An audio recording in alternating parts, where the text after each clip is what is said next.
So JavaScript has a very interesting way of using the question mark character, which is basically, as you can see, there are 4 different operators that make use of this character, and I'm basically going to go through them with you here one by one.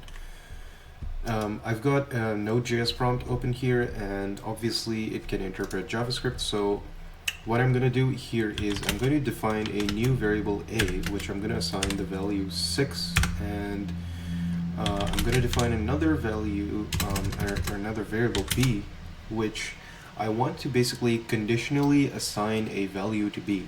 So let's say that I want, let's say that I have a condition, is a greater than 5. So if a is greater than 5, I want to assign a particular string value to b.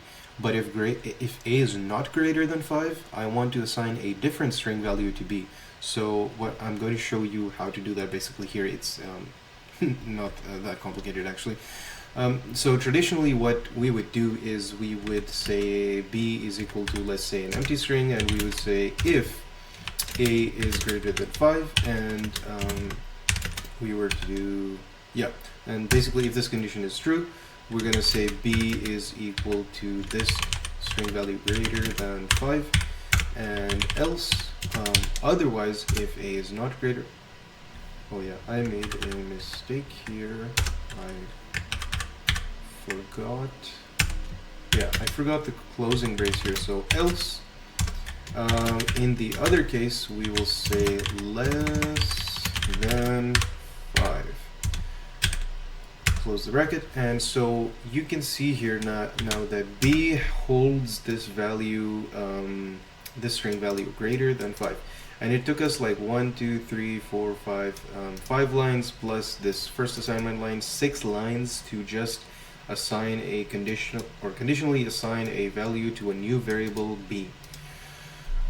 Instead of using this extra or like excessive code, what they've introduced, or I think this has been around for a while actually, the question mark. This basically allows us to more concisely do the exact same thing and also do it in one line. And also, as a consequence, we don't have to define b or any variable as a non-constant. What we can do is actually define it as a constant. So I'm going to do define c, and I'm going to do the exact same condition, is a greater than 5. And now here we put the question mark, and I'm going to make this actually easier to read. I'm going to put parentheses around the condition, and we put a question mark, and we say if this is true, assign the value greater than 5 to the constant c, otherwise less than 5.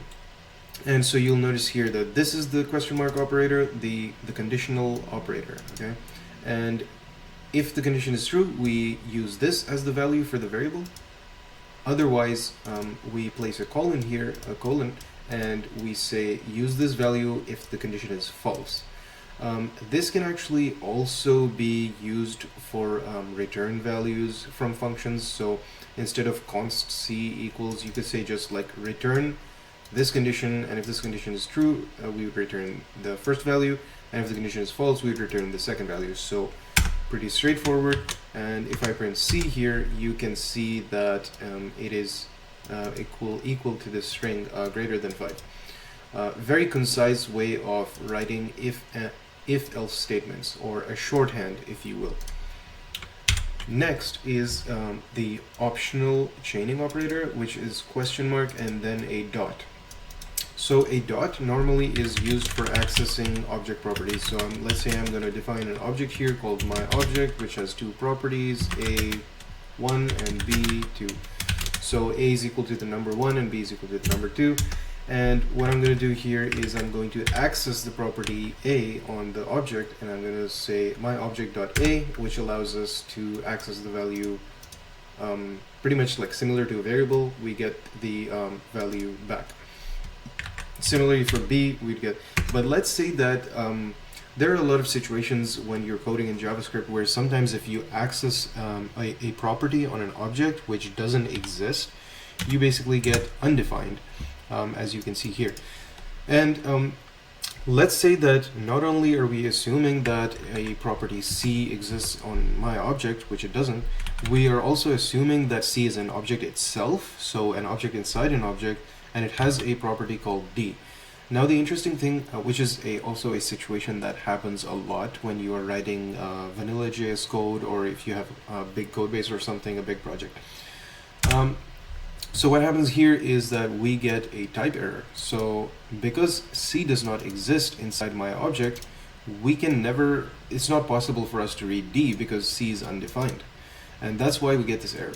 Normally, traditionally, or in the classic way with no question marks, the way that we would do this or try to mitigate this error is we would use an if statement to check if the property C existed on my object or not. So we could do my object, and this has historically been my favorite way of doing it. So we have a method called my object has own property, and in fact I'll remove the if for now. My object dot has own property. We got the autocomplete, and we check if the property A exists on my object or not, which is true. But if I try to check C, we are going to get false because obviously it doesn't exist. And normally we would put this as a condition inside an if statement, and inside the first block of the if statement, we would then try to access the property D, which gives us a sort of an extra like block of code. And another way to handle this error would be traditionally we would say my object.c. If it exists, we would have a non-falsy value, which I will get into what falsy is a little bit later in the video.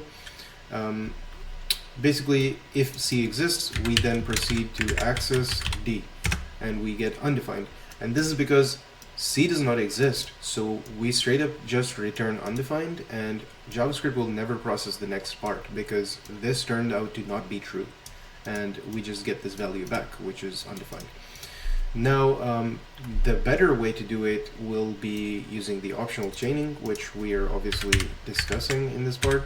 And instead of doing any of the above, what we do is in front of C, we put a little question mark here, and then we try to access D. And that is a very short form of doing the null check or checking if the property exists or not. I think it's pretty beautiful, actually, like having to use has own property. Like, you have to type all of this and then you have to put it in an if block, or even if you might do this with extra conditions, it kind of looks very cluttery, and this makes it more concise and I would say more much more elegant, and it would save you a lot of lines of code. It would clean up your code. Next one we are going to talk about, actually these two are similar in the way that they look similar as operators and also have similar names. These are pretty interesting too, the Nullish coalescing operator and the coalescing assignment operator. So these were introduced pretty recently in JavaScript around, they were introduced in 2020. But before I get into these, I'm just going to do a little recap about the vertical bars, which are the logical OR operator. So that's kind of in a way the opposite of the AND operator. But yeah, the logical OR operator will often allow us to also conditionally assign values to variables. So let's say I wanted to do variable, I don't know, D equals empty string. Well, we can do a conditionally assigned based on A. So A currently is 6, right? A is 6, and I want to assign D based on A. So if A exists, I will assign A to D. Otherwise, I will just assign the value hello. So what happens here is we check, basically it's like an if-else like condition, and because of this OR, if the left side of the OR evaluates to a true expression, we get to keep this value and assign it to D. But if the left hand side evaluates to a falsy expression or a false expression, we scrap this left side of the OR operator and we keep the right side. So I'll show you an example here. So instead of using A, we can use 0, which evaluates to a falsy value. And so we can see that when I print D, it has actually assigned hello to it, because this is falsy, it has scrapped the left side. So in a way, we're using the OR operator to sort of like filter out, quote unquote, you could say in a way, falsy values. So you're just trying to like keep your variable clean in a way. So if you have this value as a false, you can use an alternative. And by falsy, what I'm going to do is I'm going to show you this. So falsy values are basically this set of values. We've got false, which is a boolean. We've got the value 0, -0. Yes, apparently that exists in JavaScript. We have the big integer 0. We have empty strings, which I just showed you. Well, I did not actually show that to you, but it kind of behaves in the same way. So if you had, instead of 0, you had an empty string, you would still get hello being assigned to D, because empty string is a falsy value according to this documentation. But also I wanted to show you that if you don't use an empty string, if there is a string value, it will actually assign that particular string value because it's not empty. So the left side evaluates to a true value.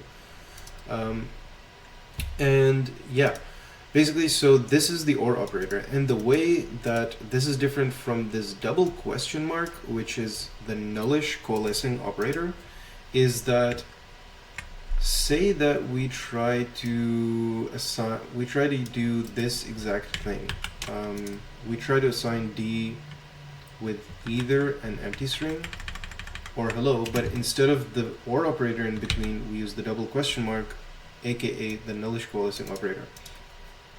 So what happens here is very interesting, because first we dropped the left hand side, we dropped the empty string, but here we don't drop the empty string, even though it's a falsy value. And the distinction here is this double question mark actually looks for nullish values, not falsy values. And nullish values are basically only two values. So if the value on the left hand side is null or undefined, which both of them are also falsy, by the way. So nullish values are a subset of falsy values because both of the nullish values are contained inside this set. But false or 0 is a falsy value, but is not a nullish value because it's not null or undefined. It's just 0. So that is the distinction here between the OR operator, and that's why I brought it up. And so you'll see here that, I'm just going to clean this up a little bit.